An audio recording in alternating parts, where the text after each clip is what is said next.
তাহলে 1 মে মুক্তি পেয়ে গেল সাউথ ইন্ডিয়ান চলচ্চিত্রের তারকা নানি অভিনীত হিট 3 চলচ্চিত্রটি।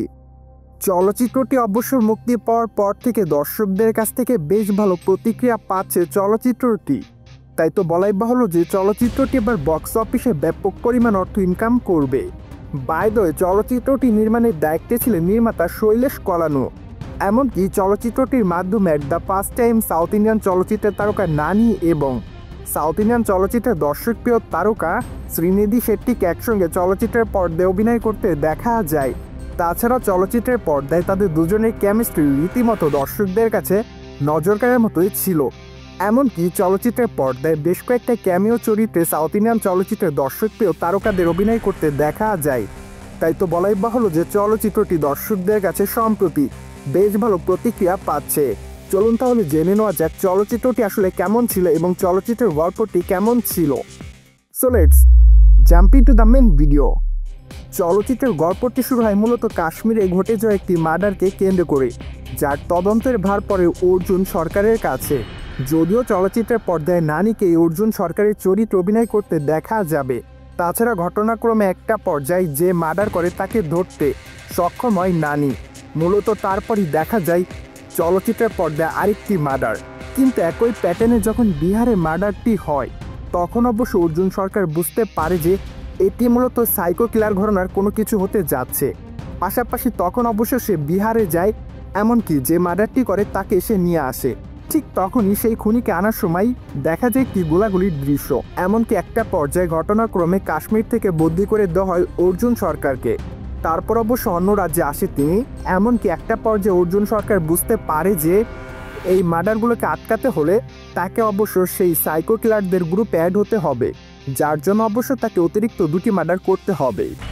ঠিক এভাবে চলচ্চিত্রের গল্পটি ক্রমাগত এগোতে থাকে এবং সে পরপর 2টি মার্ডার করে, যদিও সেই 2টি লোক অবশ্য নির্দোষ থাকে না। ঠিক তারপরই দেখা যায় অর্জুন সরকার সেই সাইকো গ্রুপের মেম্বার হয়।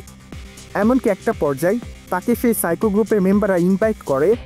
মূলত তারপর চলচ্চিত্রের মূল গল্পটি এগোতে থাকে এবং কি তারপরই চলচ্চিত্রের শেষ ক্লাইম্যাক্স, যা অবশ্য দেখার জন্য অবশ্যই চলচ্চিত্রটিকে দেখতে হবে আপনাদের। কেননা এরপর যদি চলচ্চিত্রের গল্পটি নিয়ে আপনাদের সঙ্গে আরেকটু বেশি আলোচনা করি তাহলে হয়তো চলচ্চিত্রটি দেখার মূল মজাটি আপনারা পাবেন না। তাই তো সম্পূর্ণ স্পয়লার না দিয়ে চলচ্চিত্রটি দেখার জন্য আপনাদের সকলকে আমন্ত্রণ জানাচ্ছি। যাই হোক, এখন তাহলে আলোচনা করা যাক চলচ্চিত্রের পর্দায় কে কেমন অভিনয় করেছে সে বিষয়টি। সম্প্রতি মুক্তিপ্রাপ্ত হিট 3 চলচ্চিত্রে অর্জুন সরকার অর্থাৎ নানির অভিনয় দর্শকদের কাছে নজর কাড়ার মতোই থাকবে। কেননা চলচ্চিত্রের পর্দায় একজন পুলিশ অফিসারের অ্যাটিটিউড আসলে কেমন থাকা দরকার সেটি অবশ্যই খুবই ভালোভাবে ফুটিয়ে তুলতে পেরেছেন এই তারকা।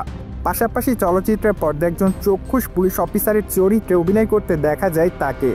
এমনকি চলচ্চিত্রের পর্দায় তার অ্যাকশন দৃশ্যগুলো দর্শকদের কাছে নজর কাড়ার মতোই থাকবে।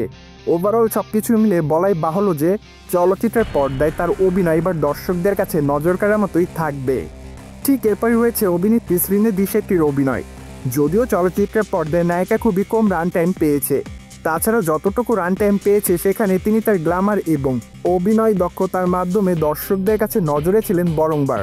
পাশাপাশি চলচ্চিত্রের শেষ অংশে তার বেশ কয়েকটি অ্যাকশন দৃশ্য দেখা যায়। তাই তো বলাই বাহুল্য যে দর্শকদেরকে এবার বাড়তি কিছু উপহার দিয়েছে এই তারকা।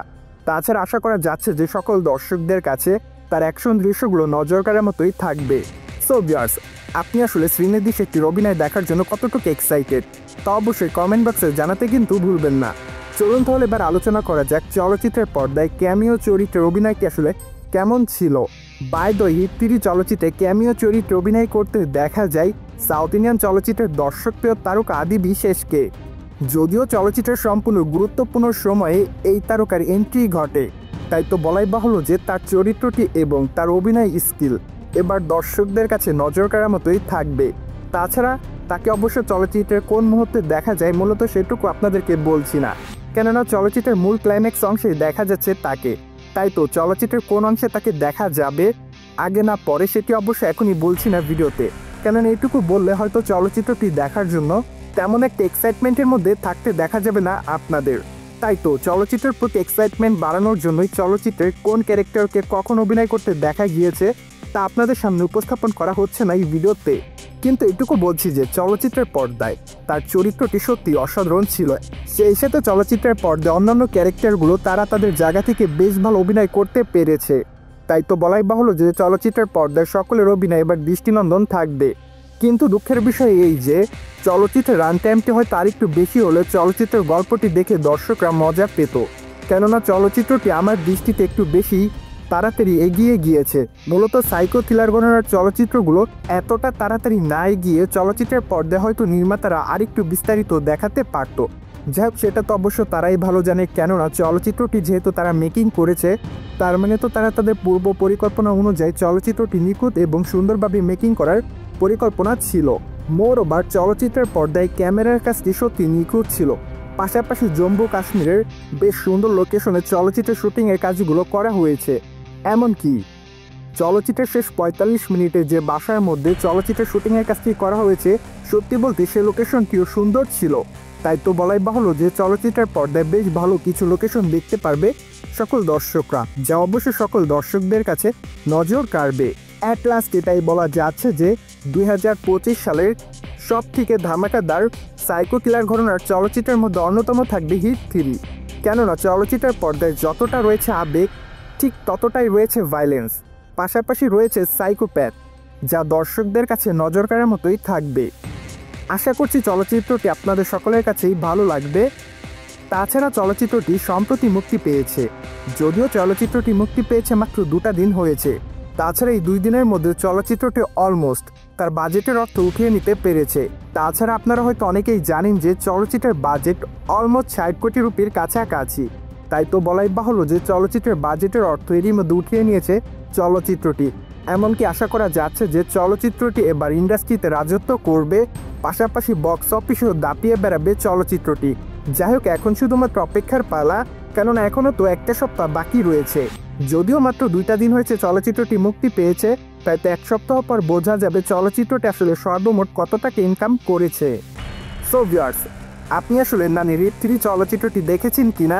তাছাড়া চলচ্চিত্রটি আপনার কাছে কেমন লেগেছে তা অবশ্যই কমেন্ট বক্সে জানাতে কিন্তু ভুলবেন না।